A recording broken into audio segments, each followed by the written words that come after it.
Hey guys, you know it is, again, well, hopefully you know who it is. It's Miguel from The Creative Blockman, and today I have quite a cool episode. It is the first episode of the art tour.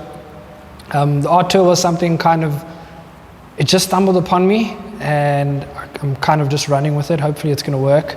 I saw a post a while ago where it said artists are the new rock stars, and it kind of just clicked in my mind that, wait a minute, rock stars would travel like the entire country and go perform in different places. And I thought to myself, okay, cool, let's try a tour and go see different galleries, and with that's going to come different conversations with different people and people obviously within the industry.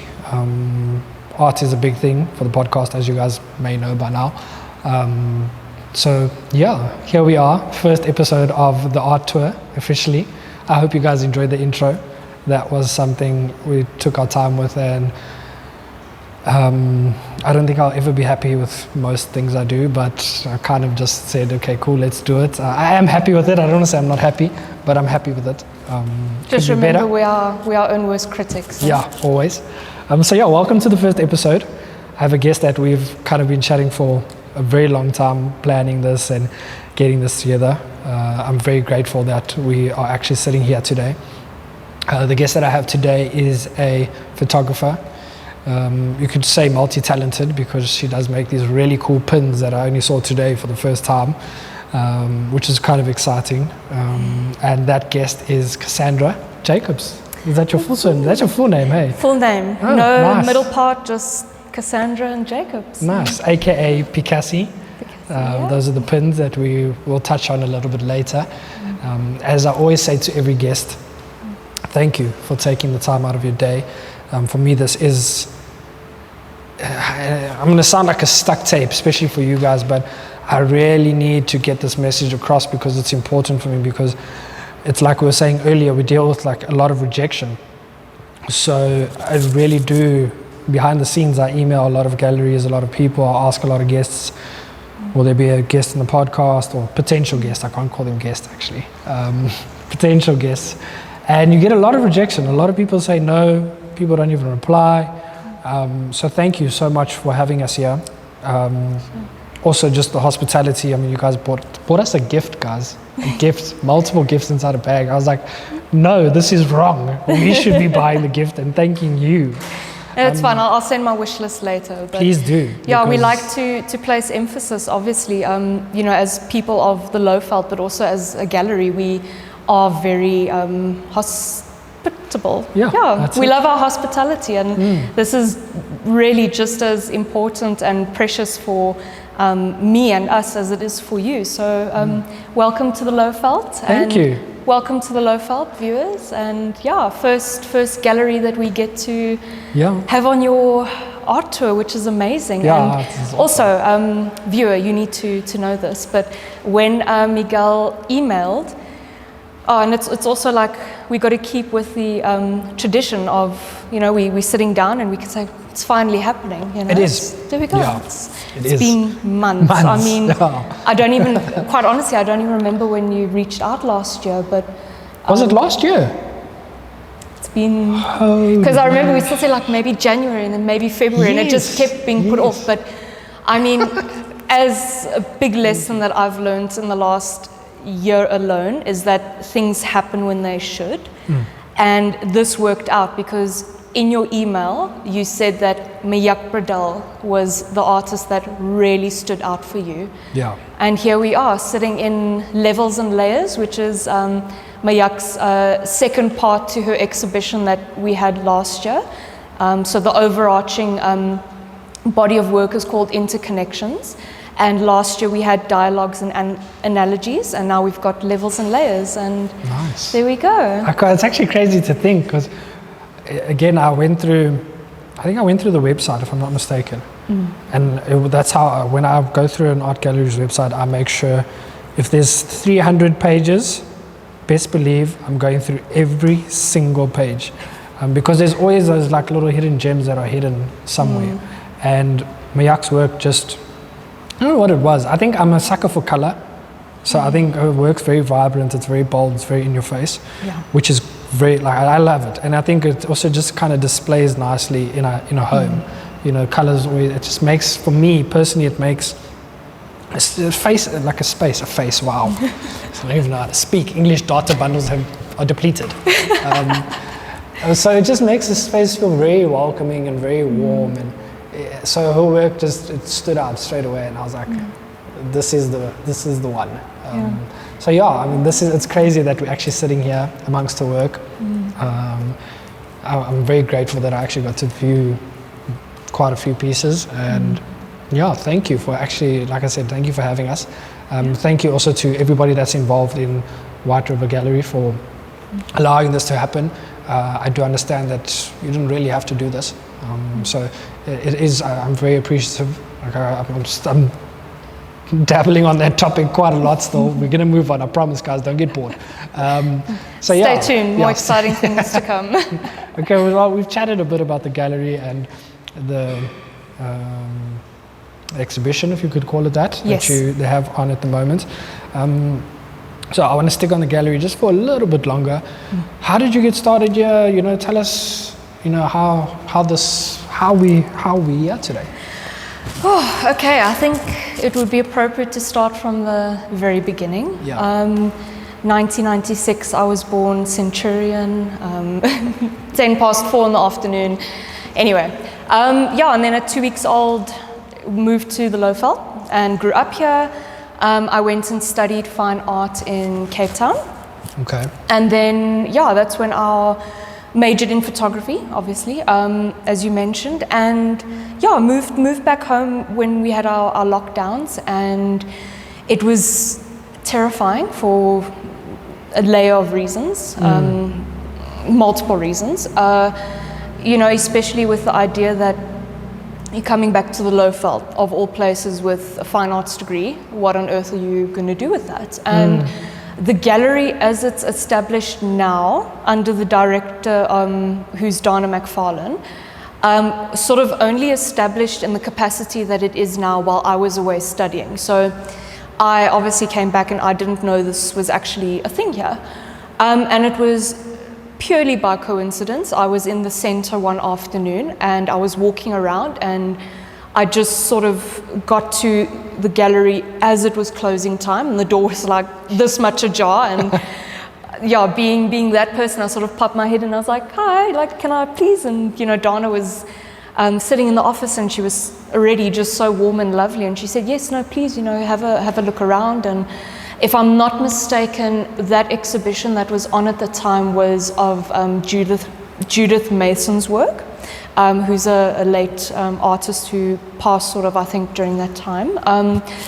And yeah, I had a look around, but my mind was so focused on starting a conversation with Dana that I wasn't actually really absorbing what was on the walls. And like, as I was leaving, I just like, you know, she came out and she was asking me how I found the exhibition and that, and I just sort of looked at her and I said, you know, we introduced ourselves, and I said, you know, I'm so sorry, this is going to be so forward, but is there, you know, potentially an opportunity to like job shadow here, or was like any positions available? And I don't know what came over me in that moment, but it was so surreal, because it, like, something in my head was almost like shouting at me, like just ask, like just speak to her. And I'll never forget her face. We still joke about the story to this day, but she was quite taken aback by it, and that I was so forward. And I mean, Dana just took me into the office, and we just got the conversation started, and came for a few sort of meetings with her,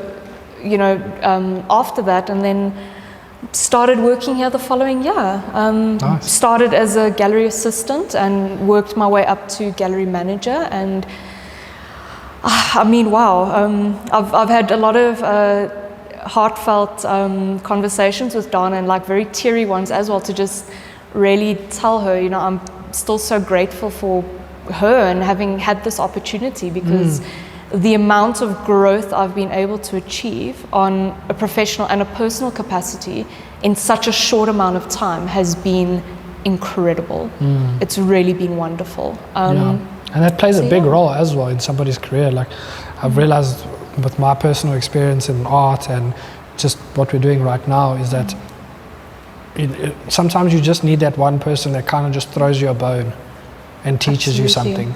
You know what I mean? Which it goes a long way. Goes such a long way. It really goes a long way. As you said with the rejections as well, you will deal with way more rejections in your life than you'll have like the yeses. 100%. And it helps to build a thick skin, but sometimes you really just need someone to throw you a freaking bone. Can you see I'm trying? Can you see I'm trying to do this thing? Do my videos really not look that cool? Just be a damn guest. That's all I want. Just be a guest. That's all. In your case, just give me a chance. Let me come here. Let me show you what I can do, what I'm capable of. And luckily, you got that. It's a big thing. I want to go back. I started taking you quite seriously when you started throwing those notes attached to the bricks through my window. Yes, I thought, we've got to, really got to push because I'm getting a lot of rejection. So it's like I need to force these episodes. So I'm glad they worked. It's different tactics. You got to use your tactics, guys. But I kind of that day I must have sent to be dead honest, that day I probably sent 40 emails to different galleries. Wow. And you guys were the only ones that got back. The only gallery. And it's like I told you earlier. I'm really chuffed with that. It's cool. That's why I say, I really appreciate this because it's like I said to you earlier, there was a gallery that I emailed that I bought work from. I've spent quite a bit of money with them and I've bought work and I love the gallery. I love the gallery. I don't ever want to speak bad about it. I'm not going to mention their name. I love the gallery and they know me. I'm their customer and I didn't even get a response. Maybe it's nothing personal. I don't take it personally. Maybe it's just, the email, I don't know, went into the junk mail or whatever the case may be. But I don't think I don't think all 40 emails went into the junk box. It must have fell on somebody's tablet or something. And so it is a big thing. I kind of want to go back, I do want to go back to studying. Tell us more about that. You've got your fine art qualification and where did you study? University of Cape Town. Nice. So that would then be the Michaelis School of Fine Art. Okay, cool. Just for safety's sake, they sort of separate the drama and the art kids from all the other degrees on upper campus. And nice. Justified. I might say we're a bit of a weird. Can be, a bit of a rowdy fine. bunch. That's how we like it here at TCB. But it was absolutely fantastic. And I went and studied fine art. It was quite a business decision, believe it or not. I grew up. You don't hear that very often because as soon as people say fine art, they're like, "Oh, you're going to be broke for the rest of your life." No, as Miguel is starting to realize, I'm very thought out because even though you kept saying it's just the conversation, there's no prep work. I sort of had him in the office and we've been chatting for 2 hours already. Yeah. And I just said okay, I understand, but I still want to prepare. So I grew up in a very business orientated family and I've got a really, really big entrepreneurial spirit. So I sort of, when I introduce myself, I'm a fine artist, I'm a gallery manager, but I'm also a creative entrepreneur. It was sort of like the idea that I took a gap year to basically tie on the loose ends, get your driver's license, decide what you want to do and everything. And art was the only thing that really stood out to me as something I wanted to strengthen. But again, just people sort of throwing you a bone, it was the only thing in school that people actually really kept saying, you are so creative, you're actually flipping good at art. And that sort of stuck with me. And when I sat down and I thought, okay, well, what do I want to do? I thought, well, art, obviously. So while I did study art, I knew that I didn't want to be an artist by practice. I definitely wanted to keep it as my side thing. I work as a gallery manager, but then I've got exhibition photography, I do freelance photography on the side. I co-founded Lowveld Figure Drawing when I got back. Yes, I remember. So that's a really lovely figure drawing platform for our local creatives. But also when it comes to time and that, because you also, spoke about all the sort of things we do, you don't, some things sort of don't get as much time. No, and you only have a attention certain amount of time in the day. You can only get certain things done.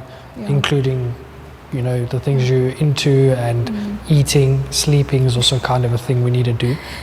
So yeah, there's only so much time you actually have in a day. So I mean, stuff like, you know, the figure drawing takes a little bit of a backseat sometimes. I had an online thrift store for a while as well, and obviously like my Picasso pins, and then my art. Yeah, sometimes when I start listing them off, I actually have to try and remember everything. I think I covered everything.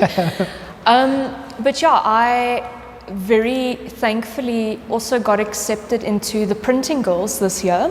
Nice. And they are an all-female South African printmaking collective, and oh my word, just what an absolutely amazing group of women.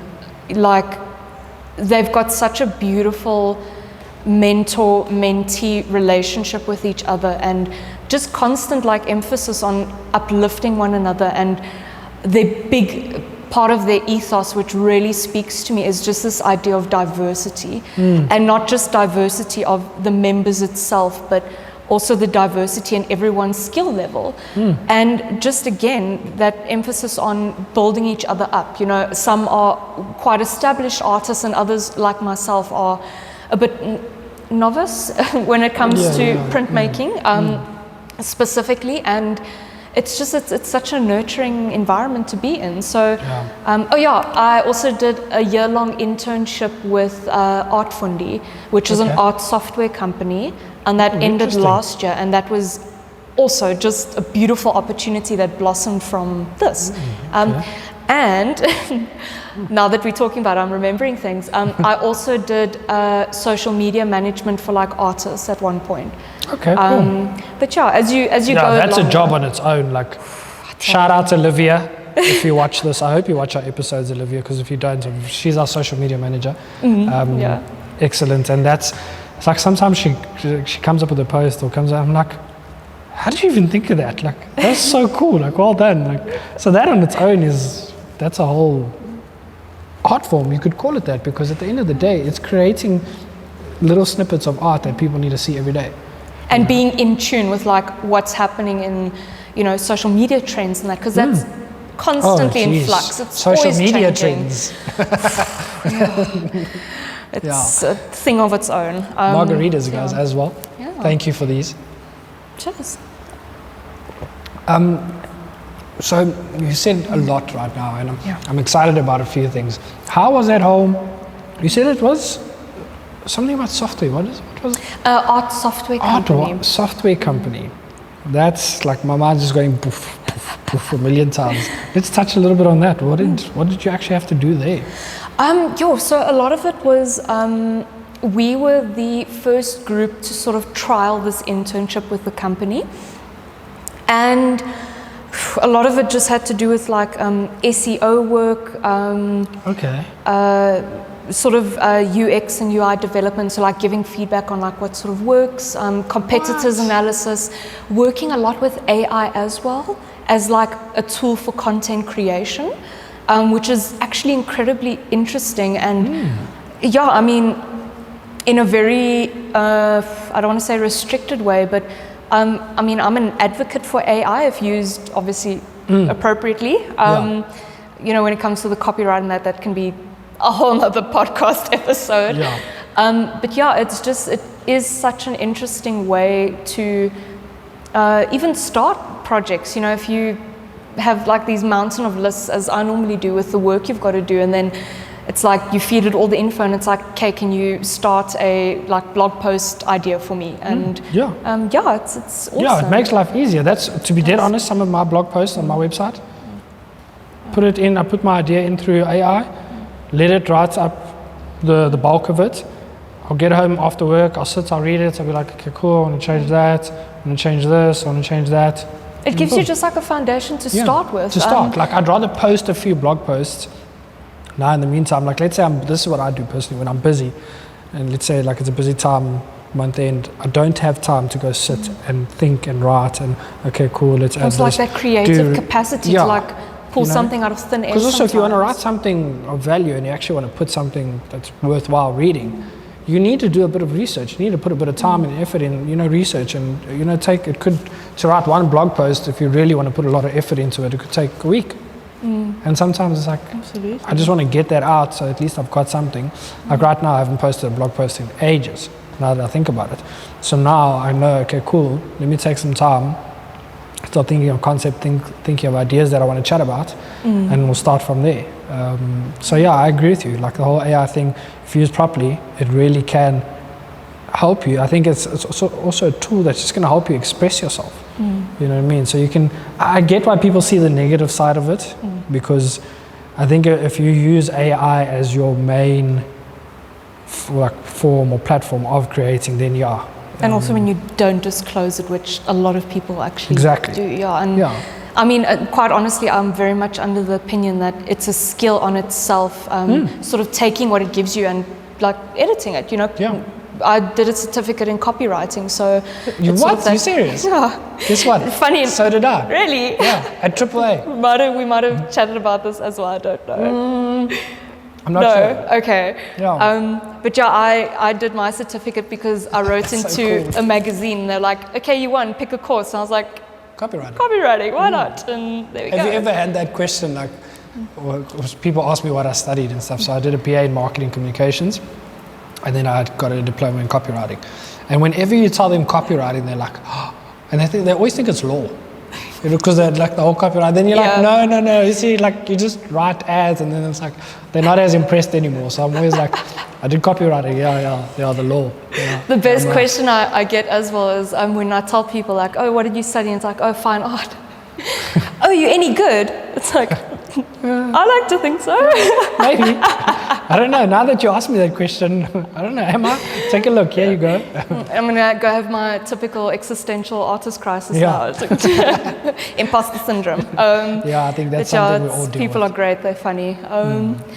So yeah, I mean, that's sort of my touch on more so my professional origin story of how we are sitting here today. And in terms of the UX and the UI, was it like website based? So would you guys kind of consult and be like, okay, cool, this looks good, this does, how would that work? Yeah, so it's basically more consulting. Really so no coding or anything, obviously, from our side. That goes straight to developers.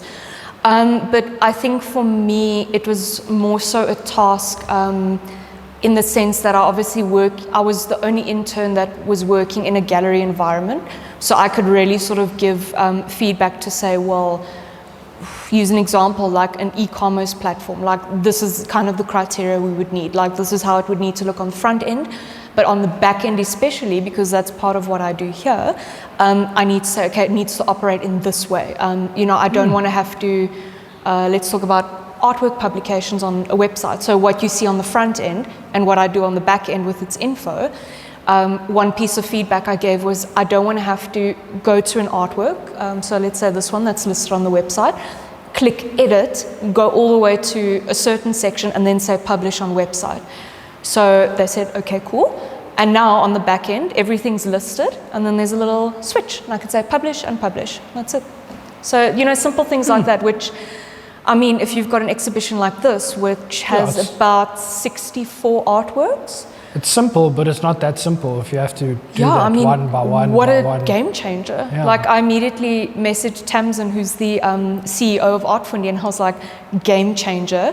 Thank you so much. Like, this is amazing. I didn't even know that was a job. Like that. Yeah. Do you know that? I literally did not know that was actually a job. Eh? Like, it blows my mind. That's the cool thing about having, also why I love the podcast so much, is that you speak to different people and you learn. Like I'm not trying to be funny. I did not know that was a job, guys. Like I didn't, and it's fascinating. Like that's why I really took an interest to that, because I was like, wait a minute, you're telling me people get paid to do that? I was like, what am I doing, guys? Like, I'm not saying that I could do it, but it's something that it would be interesting, to do and like to approach a website or XYZ in that.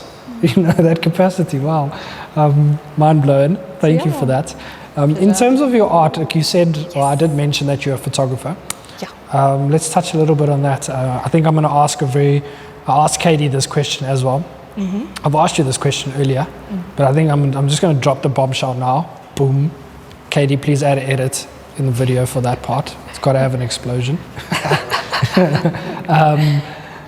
Nikon or Canon? Or well, now actually we can add to this because now Sony has come into the picture and just taken over the market. Okay, let me not say that because people might get angry. Kind of feels like we're building up to like, okay, cameras, fuck, marry, kill. What are you doing? Yeah, 100%. Okay, cool. Okay. So Canon, Nikon, or Nikon, or Sony? Okay, definitely Canon for digital. Okay. Film, Olympus. Is that an Olympus? This is my Olympus. This is my trusty OM1. One of the cameras I did take to Japan, which is, that's my baby. And then also Minolta for film. Okay, I didn't even know Minolta's if any of you lovely viewers out there would ever like to treat me to a Leica, then please feel free. Me too. Yeah. We'll put both our shipping addresses and that in the comments. And please, guys. Yeah. I don't even need the most expensive one. Oh no, like second-hand, third-hand, it doesn't matter. Can be your grandfather's one. Pass it down, it's fine. Wow. I very much chose photography because I was drawn to film. And I mean, honestly, like photography for me isn't really about like taking photos. I very much see it as image making. So for me, it's very versatile. It's multimedia. I think that's why I'm also able to go into printmaking a bit easier as well, because it is essentially a type of image making. Are you familiar with cyanotype at all? No, I'd be lying to you if I said yes. I'll show you a picture later, but I actually cyanotyped my shoes yesterday, these white shoes. I saw them on your story. Yeah, so cool. Basically cyanotype is like a photographic process, essentially, and anything porous can be coated in the solution, the photographic chemical, and it then exposed to UV light, and then it exposes. So it's like a camera, like what you expose is your positive and your negative, and it's mind blown. I probably could have explained that a lot better as well, but anyway. But I got the gist of it. Like it's crazy. That was a fun little project, and I mean, with the Printing Girls as well, we've got an exhibition now in July at Gallery 2. And this is also sort of very important for me. Is that your first exhibition? So I did exhibit when the Printing Girls were here at the beginning of the year. Okay. But I sort of don't see it as that valid for me personally because my work was late. Literally the day it went up is the day it sold. Oh. So it sold as well, which was mind-blowing. Well done. This Dutch couple. That's a big thing on its own. It was huge. Like I was in Johannesburg at the time working on this new piece, and they messaged me like, "Oh, your piece sold like to a Dutch couple," and I was like, "Okay." And it's so funny because I remember signing it. I didn't even edition it. I signed it as an AP, an artist proof. If I even make it like semi-decent, that's going to be worth quite a lot of money. Yeah, it is. Because I was just like, it's going to go up, no one's going to buy it, and I can keep it. It's my artist proof. And anyway, that was fantastic. But it will be worth a lot of money. Let's just put it actually, positive affirmations. Not might, it will be worth a lot of money. End of story. Done. Thank you. But this new piece that I'm busy with now for that exhibition, I'm so excited about. Nice. So I'm printing a multi-layered screen print, but one of the layers I mix glow-in-the-dark screen printing ink that it's so opaque that you don't see it at all. And then I'm trying to solve this idea, but I would essentially like to incorporate a black light into the frame. So then when you turn the black light on, then that layer exposes, and then you can see the hidden sort of aspect of the print. So that's big. It's been such a process to make this piece, but I'm so excited. I think it'll be worth it in the end. The concept and the story behind it sounds very strong. So I'm sure you're going to pull it off. There's no such thing as if you pull it off. You're going to pull it off. That's going to be cool. Special shout out to Claudia, who's helping me do all of that and teaching me as well, which is fantastic. And nice, that's cool. Yeah, it's nice also the whole thing of, it's like you just said now, teaching, and there was something you said now that I wanted to touch on. Oh yes, let's get into this quickly. It's a little it's just a way of kind of teaching you guys, because I think it's also cool to kind of learn something from the podcast. And you said something now that I only actually learned recently. Always knew more or less about it. Do you mind explaining to us what's the difference between an artist proof and an editioned print? Okay. So artist proof prints are really reserved for the artist's sort of collection, and you just as you would have editions, it's good practice that an artist keeps their artist-proof editions to a certain number as well. So if they do 5, then they stick to always doing 5. Yeah, and that is then something that they can distribute to, you know, friends or family, whatever. But it can also be sold. Yeah. There is a whole lot of other sort of ways that things are editioned, and it is also a little bit, I feel, changing. So sometimes you'll also see prints that are labeled EV. So that means it's a variable edition. So especially if there's like a hand touched element to it. So if you've got a section where you've got to like add watercolor or something, then at least you know as a buyer that not all of them are going to be the same. So it's a variable edition. Yeah. Okay. But yeah, also editions, that's very important. So it doesn't matter in the sense that if it's an edition of 10 or if it's an edition of 50, the value is essentially still the same. Yeah. It's still an original in its own right, and Correct. a lot of people and collectors aren't actually comfortable with edition works. Yeah. And I can understand like where they're coming serious from. collector, I guess. Yeah. I mean, a lot of like our collectors that I'll deal with personally, like I know for a fact, like I must never send edition stuff to them because they won't be interested. Yeah. But there is a huge aspect that people don't really understand, or maybe I shouldn't say understand, but you know, it's not like posters. Like I think because it's printmaking, it's got that assumption like print, like a printer that's just like coughing out all these copies. Millions of them are being made. Yeah. You know, with printmaking, even if it's screen printing, it's labor intensive. So each edition goes through a hell of a process, and I mean, if it doesn't even make the cut of the standard to where all the editions should be, like you've got to start over on like one of them. So, yeah, I mean, to answer the question, that's sort of what those labels mean. You could kind of say like an artist proof's a little bit rarer. It's a bit more exclusive. Yes, exclusive. It can also definitely be seen as something that's more appealing for certain collectors. Like there are some collectors in the world, global, that they will only collect like APs, like artist proofs and that. So yeah, I mean, that's to answer that question. And then the editions, obviously, just there's going to be a few more. It's probably going to be like you said, 20, 30, 40, probably a bit cheaper than the artist proof as well. Yes. Sometimes. Yeah, I realized that I actually I have I've got quite a few original works, and then it was recently a photographer that I found in a gallery. It's a gallery I always wanted to go to. It's called Underdogs in Lisbon. Oh, yes. Always wanted to go there. January, I was fortunate enough, I was in Lisbon, I was visiting family there, and I said, you know what, I'm going. So my family's based in Porto, and I drove to Lisbon with my mom that day. It was just like 2.5 hour drive. Walked in, got a few pieces, and that's actually, it was my first, I think, artist proof in terms of photography work. I think the artist's name was Alfredo Chuma or something with Alfredo's name was, and that's when I kind of caught myself. I was like, wow, Miguel, like you've become this person. You're looking at artist proofs like before, and I think as you kind of grow in collecting and stuff like that, you start seeing like, okay, if I really want this to hold value, this is the routes I'm going to have to take.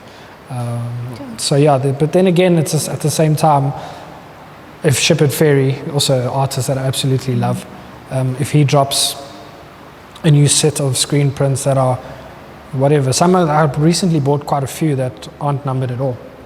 Wow. It was an open edition that he did, but there were such nice pieces. I was like, how can I not buy this? Like, I love the artist, so yes, sure, it would be great to get one of his one-of-ones or artist proofs, but I mean, that can go up to like $1,400 on a good, like, that's still cheap for Shepherd Ferry, where you can get a screen print that's not numbered for 15. Yeah, I think, you know, of all the mediums in the fine art world as well, you know, printmaking, it is like, it varies so much, but it's one of the more accessible, you know, mediums for people, you know, wanting to starting like their collection, which is also so amazing. You know, when we've got the art fairs and that, you know, then they've got artist proof studio and that there, and I mean, the work that those guys do essentially for bringing, you know, the younger crowd into starting their collections, it's so wonderful, it's so valid. Yeah, because it's an important part. I mean, if I think about like myself as well, a couple of years ago, I would never be able to afford, you know, like that artist proof that I bought recently.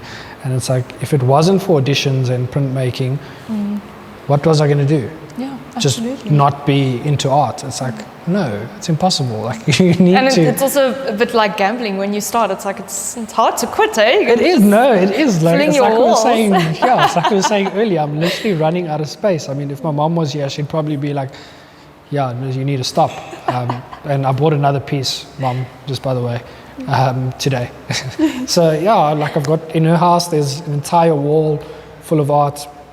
There's 2 walls full of art. I've got art in the bedrooms and, you know, XYZ, it's just laying there on the floor. I mean, I've got a Justice McKelly photo. Literally just, I hope he doesn't watch this and hears this. He's probably going to be like, what do you mean you have it? It's literally just laying behind that first artist that I showed you earlier. Yes, The yes. piece by Mars, it's just behind it. And I feel so bad because it's like, it's such a nice piece, and it also was very important for me when I bought that piece. But yeah, it's one of those things, I guess. It just is what it is. You run out of space because it's like you said, this really does become an addiction, you know, and it's a weird addiction because it's like, you know, you shouldn't. Like I know, like I said to Katie on the way here, I was like, I'm going to buy an art piece today, and I don't know where I'm going to put it. I don't know. I don't have space for it on the wall. I recently just moved. My apartment is basically full of art already. So I don't know where I'm putting it, but and then you walk in here and you look at this piece and it's like I said to you, it was really cool. The piece that I got, it stood out for me because it had the story in the piece, and every other piece is predominantly focused on the visuals, and this actually had text in the piece. So I was like, that's so cool, it's different. And then you go, boom, bam, no, I'm leaving with it. Yeah, I often hear that with people who come in and like even our frequent clients, it's like, I've got no more space. But you know, since we're on the topic of collecting, one of my absolute highlights of, you know, not just my career, but you know, my personal life as well, is that last year, so when Mayak Bradell was here with her Dialogues and Analogies exhibition, that was when I bought my first serious I art remember, piece. yeah, you still showed me. Yeah, Queen of the Night is the title, and I mean it's still rolled up in you know, in storage because it's about a 2-meter long artwork, and I haven't been able to get it framed. I don't have wall space. I don't have my own place yet. But yeah, I was going through a really, really big transition period in that time of my life. And about a month before the exhibition opened, we visited Mayak in Hoedspruit, in her home, in her studio, and it was such a wonderful outing, and you know, just really connected with her as an artist and a person, and you know, seeing artist studio spaces is so incredible. It like you really start to understand a lot about their personalities and who they are as people, and she's very meticulous, but has, on the opposing side, has this wonderful just free spirit and welcoming, and she's got the swing outside her studio, and the second we like left, I was like, there's a swing, like I just got on and I started swinging, and she was just filled with joy, and like we left with like armfuls of like avos from like the trees in her yard and everything. Cool. But anyway, so I had seen this piece there when we visited her studio, and you know, it was like in the back of my mind. It was in the back of my mind, and then the exhibition came up, and the evening that we finished installation, and the next day was the opening, we turned off the lights and everything, and I did a final walkthrough, and that Queen of the Night was here on this screen and sort of centered in the gallery, and I just remember standing here, I think almost even in this exact spot, and I looked at it and I was just so drawn. Yeah, like this, it's this woman in this, I read it as quite like a tragic sort of pose. It's very melancholic. The piece is quite dark blue, and she sort of faces, her hair's fallen over her face, and she's just sort of like on the floor on all fours, and then there's this hyena imposed over her and on all fours, and it's just looking ahead, and it's like got this crown, and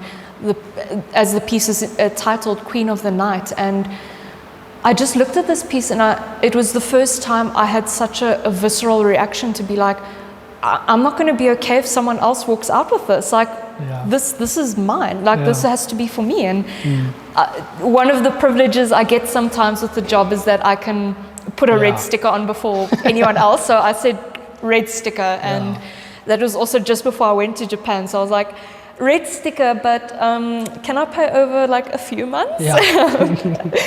And it's just, you know, it spoke so much to me about the period I was in that time specifically, but sort of who I've started to transition into.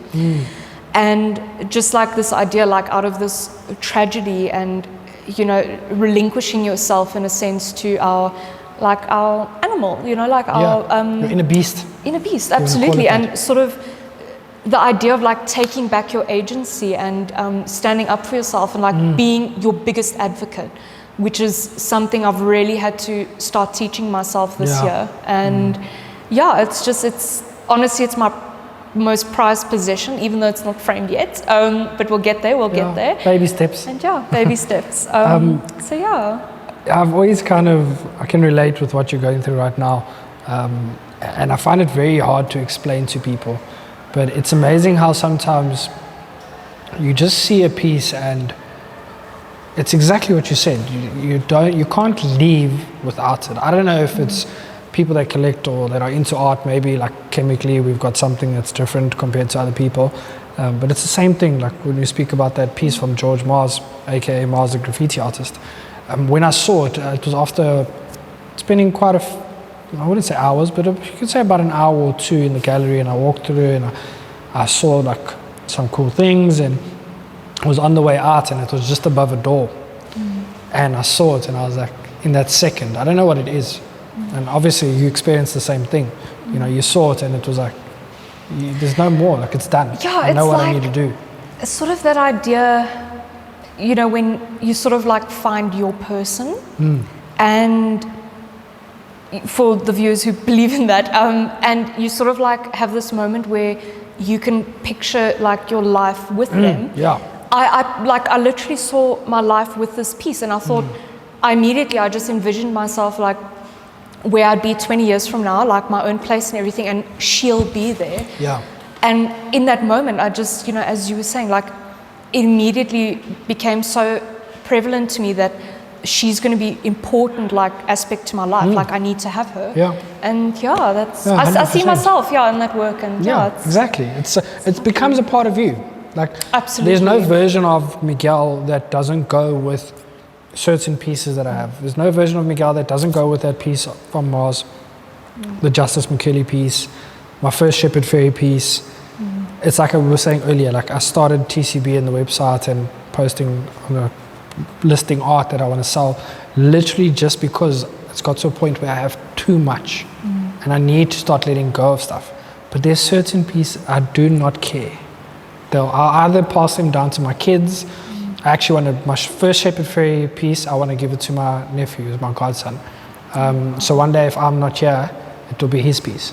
And that's the only rule that I'll tell him when he's of age at the time, he's not allowed to sell it. No matter what he does, he's not allowed to sell it. It has to stay in the family for as long as possible. But it's just like that. It's like you said, in 20 years' time, I'm sure you visually have already seen this is where it's going to go. You know where that piece is going to go. You know everything about the piece already. So I just find that fascinating how a person can look at something, and I'm not trying to downplay it at all, but you can look at just a bunch of colors and pixels or whatever you want to call it, whatever it is that you're looking at, a sculpture or, you know, material, and you can kind of just relate to it. And you can kind of just like, you see yourself with it, and it's weird. Like I still, even to this day, like I'm busy thinking about it. I'm like, it just doesn't make sense. What is it like about us humans that like that just does something for us? How do you explain it to somebody else that's like not into art? How do you? I don't think you can, because it's just one of those things that happens naturally. I think it's not a thing that you can kind of say, it's like this or whatever. Maybe there's somebody that's into golf. Like when you hit that perfect drive and it just goes straight, maybe that's the feeling. You could, say, or somebody that races cars, whatever the case is. But I think let's move along fairly swiftly. Japan, I see it's come up quite a few times in the chat, so I think we should kind of delve into that. And what is it about Japan that you kind of enjoyed and, Wow, where to start? I chose Japan as well because it was my first Asian country as well that I traveled to, and I've done a bit of Europe and I've done a bit of the US while I was in school. And I think as with most of us, like sort of Westerners, you get into Japan and Asian culture through anime and music and everything, and that was obviously my beginning with it, when you're in school and that. But it always like stuck out for me very much in culturally. I always just really enjoyed how even though they are so contemporary and advanced, there's still such a beautiful emphasis on upholding culture, and heritage and like tradition. Yeah, it's huge. It's huge, and it's like it's wonderful. And I just went through a period last year where it was like bad, essentially, and I knew I wanted to step away for a bit, and for the fact as well that I'd worked so hard for 2.5 years that I could self-fund a trip overseas was also a huge accomplishment for me. Yeah, of course. Well done. Huge. Thank you. That was... Yeah, I'm still trying to recover financially from this. No, but that's fine. It doesn't matter. The experience is the most important thing. Yeah, and it's one of those things, no one can ever take that away from you. And it was very much like, okay, I want to go somewhere. And then I just thought like, Japan, why do I keep putting it off? And I booked it, and I had to plan everything in just over a month. And I started in Tokyo. I went up north for about a week. Came back, spent a week in Tokyo, and then I did south. And most of it was solo travel, but I did join a group just to, at the end of it, just like relinquish that stress of trying to organize things. And, and at that point, I was quite tired. I was there for like 21 days. And it was so incredible. I mean, again, just where to start, the food, the people. Amazing, this is the second time I've put food first, hey? Yeah, well, food is life. At the end of the day, what do you do without food? And I mean, obviously the art. There were some days that I didn't plan anything at all. So one of my favorite days that I had in Tokyo was I spent literally 12 hours in Harajuku from 9 in the morning till 9 in the evening. I mean, it was a miserable day. It was raining, but I just had the most amazing day. I walked into any gallery I came across. I didn't plan anything.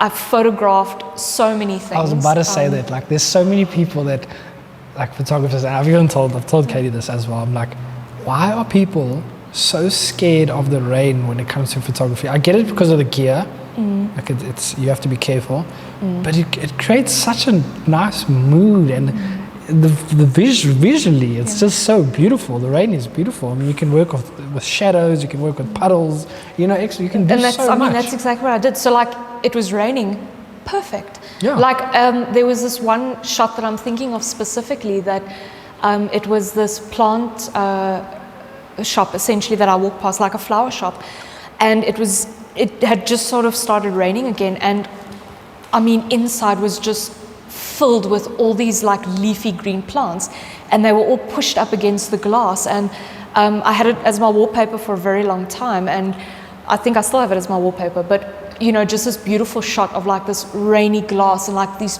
trees like pushed up against the glass. And only after I got the film developed that I see that the writing, the neon sign from the shop across the street actually reflects in the glass as well. And it's just most of the film that I took to Japan I shot in Harajuku, and it was wow. Like the usual things, life-changing, eye-opening. It was wonderful. And I film can't wait is- to go back. I can imagine. Can't wait to go back. Film is not like forgiving. Like you got to get it right with film. If you want a good visual, like you might be lucky every now and then, and you're like, this works somehow. But I don't really know much about film. I don't really know much about photography. I've dabbled, but it's something that it intrigues me. I'm really into it, but I think it just takes a lot of time, practice, and like effort. So I can just as when we imagine. were setting up for here, most of the work happens before you even take the image. You seeing the composition and the setup, and let's put something interesting on the table, and what's behind you, and you have to visualize it here first. It's and gonna then happen think here. about doing that in a street photography sense, and you've got seconds. Yeah. You've got literally like Added split pressure. seconds. Like, there's a really cool photo. There's a guy walking with an umbrella. It's yellow. Like, and then it's gone. Yeah. You have to act now. So like I had a lot of those moments while in Japan, but it was to the point sometimes where I didn't have time to take out my camera. I had to just use my phone. So I've actually got quite a lot of images that I absolutely love, and that I'll utilize in an exhibition sense or later down the line. But like it's just on my phone, and that's also completely valid. Yeah, of course. No, definitely. It's creating in any. I mean, there's people that have created movies with iPhones. Yeah. So You know what I mean? If you can do it, do it. Whatever's going to work for you. what do they always say? However- It's the artist, not the tools. 100%. There we go. It's like myself and Katie say, it's great to have good gear. It helps you. If you've got a really good, like that lens right there, it's a really nice lens. You can really get nice bokeh from it, or bokeh, or whatever people call it. Guys, I'm not here trying to relax. But you can get a really nice image of it, like through that lens. But at the end of the day, I need to sip my margarita a little bit more. I'm getting excited. That's why my brain's working. Brain's running. But if you don't think of something different, so you don't think of trying to tell the story differently. It's like I said to Katie today, I want to do 2 tight angles on you, not really one on me. Just to kind of see like what we can achieve. Is it going to make the episode a bit better? So it's not about the tools. You can have the best gear ever, but if you're not going to think out the box, if you're not going to try to tell the story differently, we could even have better gear than this right now. We really could. But if we're not going to push it and like try to tell a story in a different way, or just make the story a bit exciting or something, it's pointless. Yeah, I think that's like the idea of experimentation is quite a important lifeblood for a lot of creatives. I don't even want to say artists, because without that you're not really exposing yourself to new ways, or because I think that's something like we can say about humans is we do sometimes get stuck in like our ways, like sometimes get stuck all the time. All the time we get so calling stuck. each and every one of you out. Yeah, including myself. Yeah. And like you've got your process that you've built up, like this is the way I like things done, or like this is the way I like to do things. But I think that's what I really enjoy about the way I feel that I approach things, is that I am always just so open to being open-minded, like trying things differently or experimenting, and like that's important. To quote my CV, Nice. I will never know all the answers because I'll always be asking questions. 100%. There we go. Definitely. And I would love to coin that, but I'm unsure if I subconsciously did hear that in a movie. But as of yet, I haven't found a reference. Just do some research. All you need to really do is type it into Google and it should. Okay, well, nothing's come up, so That's yours. possibly coining that It's for yours. me. Yeah. It's going to make you a multi-billionaire, just that one thing. Probably going to get used everywhere. Okay, cool. So obviously Japan was fun. Is there anything you could kind of like tell people, or somebody that is, because I'm sure there's somebody out there that's almost guaranteed that's studying fine art, and kind of they went through the same feelings and just kind of thoughts that you had, like what I'm going to do with this, XYZ, where do I go now? Like what would you say to your younger self? Let's put it that way. So we often have quite a lot of young design or art students come into the gallery, and I sort of take them under my wing to show them through the exhibitions we have, and just speak to them like, a lot of them are matric students, like what are you thinking, what are you planning? And unfortunately a lot of the time you can see the passion is very much cemented in art, but parents and family obviously aren't going to allow it, so they're like, oh, I've got to go study accounting, whatever, because it's what my parents, want me to do. But anyway, so going back to the topic, it's not easy. It is not easy at all. And I'll be honest, you probably won't make it in the way that a lot of really successful people do, as with in any industry. But it's always important that, so one thing that Dana had told me once that sort of really stuck to me was your authenticity is not always what you say yes to, but also what you say no to. And that's powerful. I think, and it takes a while. I mean, I don't think anyone ever really has it figured out. No, of course not. But knowing your core beliefs, sticking to who you are, because like when any industry, and I feel it's especially prevalent maybe in creative industries where people sort of want to take advantage. It's not really seen as a viable career. So like, know who you are, take steps to protecting yourself and your authenticity. I would say don't jump into it immediately, unless if you're very fortunate in the sense that you can be supported and you can just focus on your art.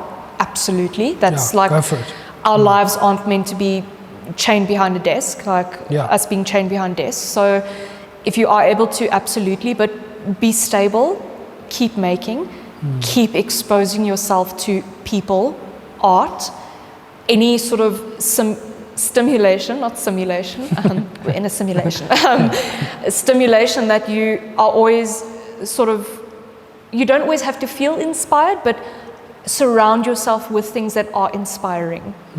And that can be as simple as like having the right people in your life. Tuning into the creative Blockman and all the people you interview of, all walks of life. So it's, I think, experiment also, just maybe not even just in art, like in life as well, experiment. Step out of your comfort zone. Step out of your comfort zone. And just as long as you can, as much as possible, keep a level head to realize that it's like with anything. It sometimes is a gamble and you won't make it, but that's, if your importance is on making work and living your life in that way, then that's just as valid and important. No, 100%. I think it goes back to kind of what we spoke about earlier, is like, I'm not going to say who it is, but there's people that always tell me like, oh, you're wasting your money, you're doing this, you're doing that. And I say to them all the time, like, yes, according to you, I'm wasting my money. And TCB might fail, I might never sell a print. And I always tell this, I have this crazy thing that I want to be an international art dealer one day. That's like my vision. And it could never happen. And I'm okay with that. Because at the end of the day, I'll look back and I'll be like, well, can you see all these pieces that I have? It's all beautiful art that I love, because I love every piece that I buy. I don't buy art that I don't love. So it is like that. Just be okay with creating. Be okay with what you're doing. Everything else will hopefully fall into place, because you can't say everything else will fall into place. Absolutely. Maybe it will, maybe it won't. Maybe it will. That's like, I think that's a really important thing. Like, and I keep telling myself as well, focus on the excitement of it, not the fear. There's that whole, like, I think you can call it like a meme or a trend that had come and gone, like, do it for the plot. It's like, one thing like this year, for my birthday, it hasn't happened yet. My birthday has, but not this thing. But I said, like, this year, I'm going to skydive. Nice. Because, like, I sat with myself and I thought, okay, when I reach 30, I don't want to look back and be like, oh, that's something I haven't done yet. So it's like, just live as much as possible. Just live as much as possible. And, like, have a life that you can look back on, and it's like, I mean, how much more interesting would it be to say, like, okay, I started like a restaurant and it failed, but like I did it, like, Futwani Mukeli did it. Exactly, yeah. Futwani had a restaurant. We spoke about it on the podcast. He was like, that just wasn't for me. Yeah, I remember that episode. And that's okay. I think it was 3 years or something. But anyway, he had it was, for a while, and that's okay. That's okay. perfectly fine. Like, I'm okay if TCB fails. I'm okay with that. Shit happens. People change. Yeah. Things change. Maybe like in 2 years' time, you're gonna like, I've outgrown Blockman, the creative Blockman. It's like, that's okay. That's fine. Nothing wrong. We can't beat ourselves up for that, especially when it comes to failures, because as we chatted earlier as well, we sort of had this conclusion that like our failures and traumas, in a sense, are like the times when a person like is able to experience like the most amount of maybe growth, but also like introspection. 100%. 100%. So it's definitely, like from all my traumas I've learned, whether it's been big or small things, I've always learned the most. That's when you actually really, because you're forced to really, I think the one problem a lot of people make, including myself, is that we struggle to be honest with ourselves, truly honest with ourselves, to a point where like, even if it's like every part of your body is saying no, sometimes you'll lie to yourself in your head and you'll say yes because you're scared or XYZ. But if you're really honest with yourself, that's where like trauma, I think, falls into place and says, okay, there's no kind of if, whats or maybes. It's, you need to be real with yourself and you need to answer these questions truthfully and honestly now. And do that work, unpack it. Like, okay, I'm scared. Why? Yeah. Exactly. Okay, I'm scared because previously this also failed. And it's like, okay, unpack. Why did it fail?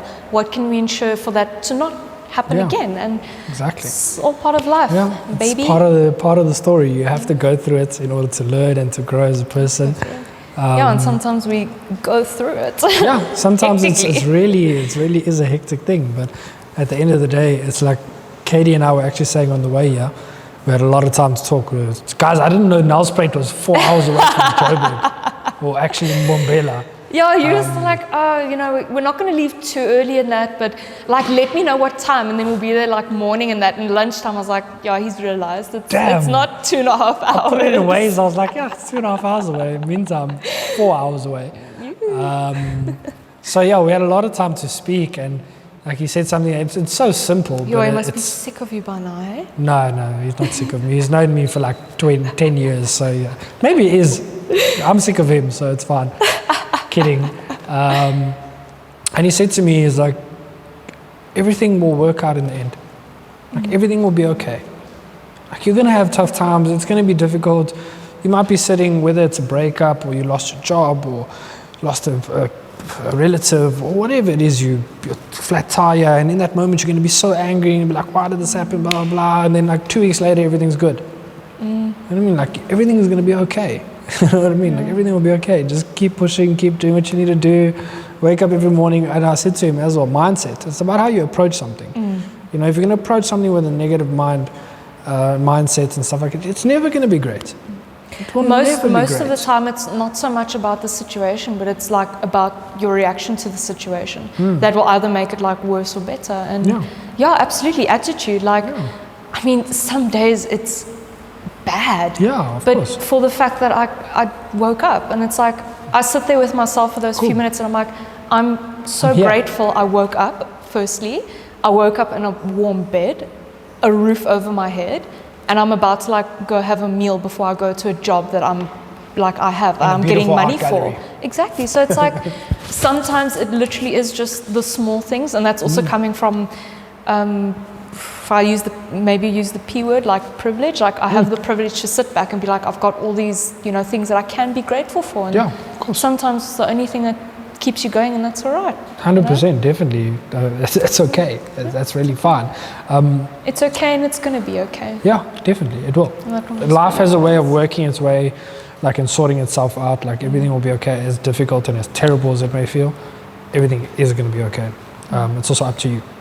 Yeah, everything's not going to be okay if you sit around and do nothing about it, obviously. Then everything's not going to be okay. But anyway, so wrapping up, I feel like this conversation, it's crazy how time flies, eh? Like should we make this the special edition episode like and just have it 2 hours? Like Joe Rogan, yes, that guy can go. But I think, I don't know what it is, but you really can. Like, I still feel like there's a lot that we actually still need to talk about and touch base and, like, you know. You heard it here first. Part 1 of Yeah, there we go. the Simple. series. Definitely. Yeah. Like, all my guests, I want to get them on again. You know what I mean? Every single one, I want them on again so that, okay, cool, we left off at this point. What's happened since then? You know what I mean? Like I always say to everybody, like, it's like the guests that I have on, it's like you guys kind of become like part of my family because I'm, in a way, like I'm invested in the story. Like Chip right now, like I could think about it, I could sit in and talk to him and be like, what BMs have you done recently? What cars have you finished? Like, you know what I mean? Like, how's things going? Is the shop growing? Is, you know, same as Justice, like where's the next trip? Like, when are you going to, when's your next exhibition? You know, there's so much we could talk about still, you know, a year later. But as well, anyway, like I was saying, wrapping up, I always say to everybody, and I always say to all the guests, like, guys, this is a conversation between two people. So if there is anything you want to ask me, please feel free, ask me like whatever questions it is. So I think in closing, because today we don't have burgers, unfortunately, some people think Nelspruit is 2.5 hours away, and some people forget the roadcaster at home. Yo, guys, I swear I'm a rookie. It's been an embarrassing day professionally, Very. But at least I'm very real and I just own it and I'm like, whatever, I'm human, shit happens. But we improvised. Thank you, Katie, for being prepared and stuff. Is there anything you want to ask me? It's actually so funny. So I had thought about it earlier, and you actually answered my question while you were speaking, yes. and you said like international art dealer, like that's what you would sort of go into. But so I won't use that question, obviously, because we don't know the answer. No. I've got a better question. Okay. So you touched on earlier Picasso pins. So that was something I sort of developed as I moved back, and I really wanted to have this focus on like South African inspired photographic merchandise. But touching on like Picasso, which was also my social handle, you know, the pi, as I explained, is the first 3 numbers are 3.14, which is my birthday, 14 March. And Cassie obviously just being a nickname, so like Picasso was the thing. So I'm very interested with the creative blockman. Unpack that for us. I think I did kind of, I don't know if I did tell you about this, but again, I grew up in a very like traditional Portuguese family. School holidays was spent at work with my dad. You know, so very traditional, very like we kept to ourselves. We didn't really get involved in like it was work. You know, it was hard. I grew up from a hard-working family. Like to this day, my mother's 60. Your mommy, I'm sorry if I get this wrong, but 60-something years old. She goes to the shop every day. Still working, same. Still working. You know, like, and she loves it. So always, as I say in my bio on my website, I was at work. Obviously, I'm 12 years old. I don't want to be in the shop. Of course not. I'm a kid. But very grateful that I got to do that as well. But anyway, 12 years old, you know, I don't really want to, first of all, be there because, like I said, I'm a kid. I want to be playing with my friends and blah, blah, blah. So I've always been creative, and my mind would always, I'd make up stories in my head. And I think that's why I got into copywriting as well, is because it's how I am. I kind of make up things and I make up stories and I come up with ideas, and you know, I'd be at work and I'd have like fight scenes with Jackie Chan in my head, and you know, like I'd be an F1 racer and I'd, you know, like pushing the trolley and I'm busy drifting, and you know, because you had to, because you're a kid and you're in a very like, my dad was a very like, business is done a certain way.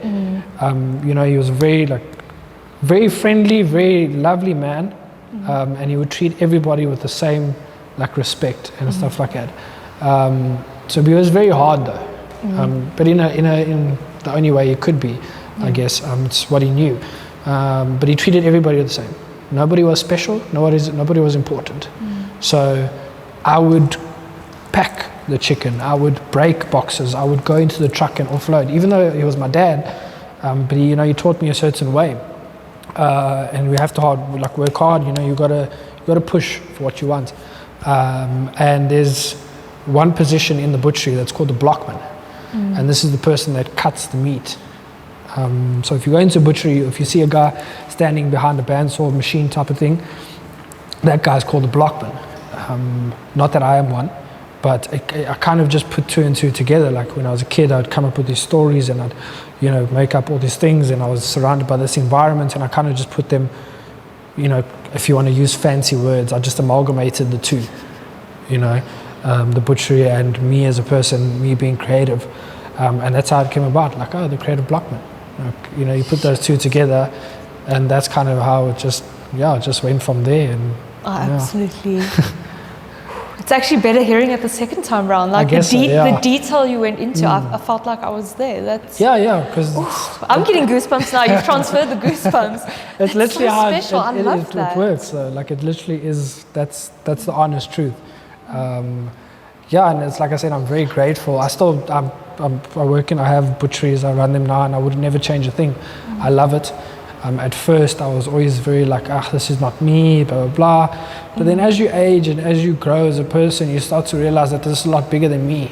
Like there's people that I employ that, like, that job really helps them. You know what I mean? And for me, it is like most of our businesses and most of our stores are in lower income areas. So just in terms of providing the best quality product to my customers, that for me that's important, because at the end of the day, I always use this example. If I go to a store and let's just say I don't like the sandwich that I bought, I can go and buy another one. My customer can't. That X amount that they have, it has to be the best quality product, because there's no like, I'll just buy another one. You know what I mean? So for me, like, I've really focused on that a lot in terms of maybe I shouldn't even get into this on the podcast, because it's two different worlds, and I also kind of feel like I need to keep them separate, because it just is what it is. Like, I'm a multifaceted person. Like, I'm not just one dimensional. But it is important for me, like that. I've really taken like that to heart. Like, it's like I don't take. I'm kind of like my dad in a way. I don't take, like, there's no bullshit. Excuse my French, but if you do something at work, you've got to do it properly. It's like I tell all my staff members, people eat this food. People put it in them. Make sure it's the best you can do. Make sure you're washing your hands. Make sure you're doing X, Y, and Z. If it's not right, if you feel like it's a bit off or something, I don't want it. Get rid of it. Like, don't try and sell it. Don't try and like hide it and put it into no cutting corners. Don't cut corners. If it's not right, you put it aside. I'll lose the money. I'd rather lose the money, because at the end of the day, it's the bigger picture. So, it's kind of weird. Like, at first, I didn't like the butchery. I hated it, actually. And then you start realizing, like, okay, it's bigger than just me. And it's put me in a position where I can be here. So, that's how the Creative Blockman came about. Wow. Anything else? That was such a lovely sort of ending, I felt, to that. I think so too, It was a good way to end the And now the viewers episode. Also get another sort of facet of you. Yeah, get another dimension of me and stuff. It's like I said, I always kind of I don't want to keep it like out of here, but I feel like, there's certain things that it's like some celebrities don't really expose themselves to, like the limelight or whatever. They try to keep out of it. That part of my life, I don't mind talking about it, but it's something completely different. And on this platform, I want to be discussing the one side of me, the art, the creative, because I feel like the other part of me takes up so much time of my life. Like, I'm at work every day. I don't really get to create as much as I would like to. I used to be really into drawing when I was a kid, and I don't draw anymore. My mom actually always used to say I must become an architect because I can draw. And I was like, no, I don't want to do that type of drawing. It's weird. I also think about that stuff. Like this platform is for me to express myself creatively. So at times, yes, I want to speak about, like, what I do day to day, but it's also like, no, I don't want to, because I live that every day, the whole day. Like, this is my outlet where I can come and create something. You know what I mean? That's why I said to you earlier, it's so important for me that the podcast it has to visually look amazing. I don't want to, I'd rather not post an episode for 3, 4, 5, 6 months. I'd rather not post an episode the entire year. And when I do post, when people watch it and they take some time and they're like, they can just, like, from the get-go, you're like, holy shit, this looks good.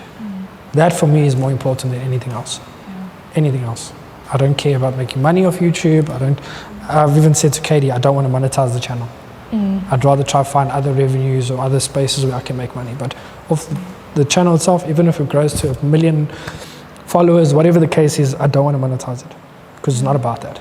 You know what I mean? Like, we'll find other ways, merch, this, that, blah, blah, blah, whatever. That's a whole other conversation for another day. But like I said, I feel like we can carry on talking we probably are going to carry on because the episode's over, but yeah, we're going to still spend some time, have a chat, and just enjoy the rest of our day. The sun is setting slowly but surely, so I think it's a good way. I think we ended the episode on a good note. What do you think, Katie? You have to keep quiet for like the whole hour show. The margarita's been keeping him semi-busy. At least. Yeah, the margaritas were great. Like, guys, the attention to detail, the little lime with the flower, like, thank Shout you. out to Picasso's at Castor Bridge. But yeah, I mean, we'll be seeing each other then again in 2 weeks-ish. Yeah. Because as that's actually crazy. Like, it's around the corner. So I'm going to take that 2.5 hour drive now to Johannesburg. Yeah, the 2.5 hour, 2.5 hours is not that far, guys. Come on. But yeah, we'll be seeing Miguel and co at the R&B Latitudes Art Fair. Oof. And yeah, I can't, especially for the sort of viewers that you have and your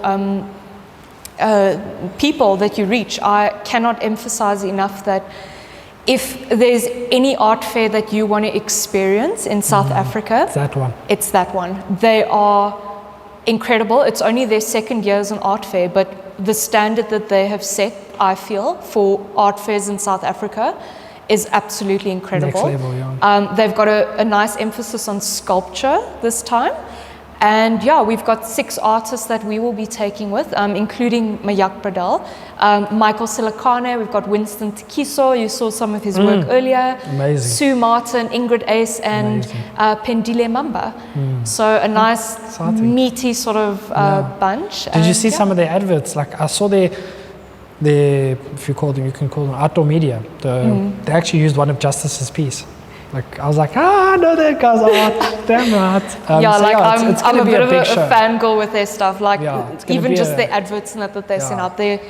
As with you, there's so much respect to the production quality. Thank you. It's wonderful. We try. But yeah, I guess the biggest thing I can say again is thank you. You took time out of your day, and for me, that's more important than anything else, because it's all we really have. We have time, and it's not something you can get back. So I really do appreciate that you took the time out of your day, and again, thank you to White River Gallery for allowing us to do this. And last but not least is thank you to you guys. Thank you guys for tuning in. If you stayed this far, thank you for just watching and listening. And just thank you to everyone. Thank you to Katie as well for taking the time to be here. Thank you guys for tuning in. Drop a comment about your art collection. There we go. Oh yeah, your socials. Sorry, I always forget this. Yes. Where can we catch you on social media? So I'm just on Instagram, Picassi, but it's very much just work-ish. It's not, or I should say, my art, my photography. I don't have a personal profile. That's fine, nothing wrong. So yeah, you're more than welcome to obviously hit me up on there. And let us know about your art collections or where you'd like to start with your art collection. Post your favorite artist. Who's your, I didn't ask you that question, I remember. That's why I say these episodes can be so much longer than an hour. Like, these episodes can be so much longer. I think could yap for days. Me too. I think we need to do like a 2 hour, maybe on like our 20th video, maybe do a 2 hour episode. But anyway, thank you guys. I appreciate you guys for just watching this long, and enjoy, stay safe, and we'll see you on the next episode. Done. Yay! See, it's actually fun.